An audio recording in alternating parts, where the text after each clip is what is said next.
Alright, so the next thing after we know how to find binomial probabilities, you've done this before. A lot of times what you'll do is you'll make a distribution which looks like this. You have your outcomes right here, and then you have your probabilities for each outcome right here.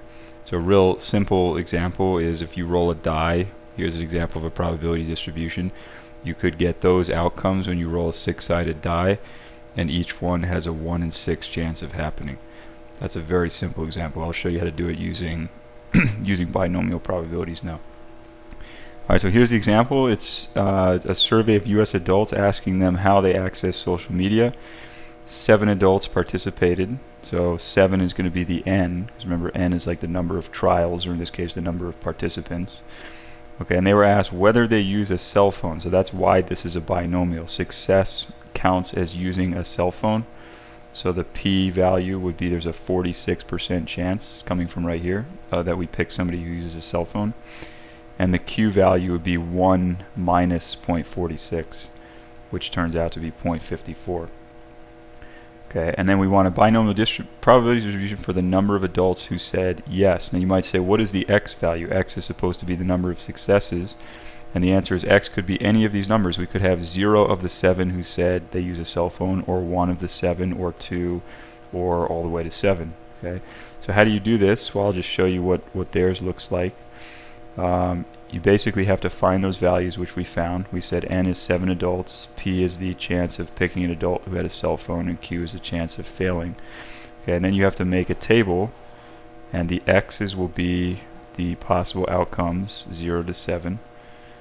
Okay, and the Y's will be, or I shouldn't say the Y's, sorry, that table did not get distributed properly. The probabilities will be using this formula that we talked about before. Okay, so P to the X, Q to the N minus X. So you basically have to go down the list, and the thing that's going to be changing in each case is the X. So you have to plug in 0 right here and here and here, and then you do the same thing for 1 and so on. Okay, so I'll show you what that actually looks like.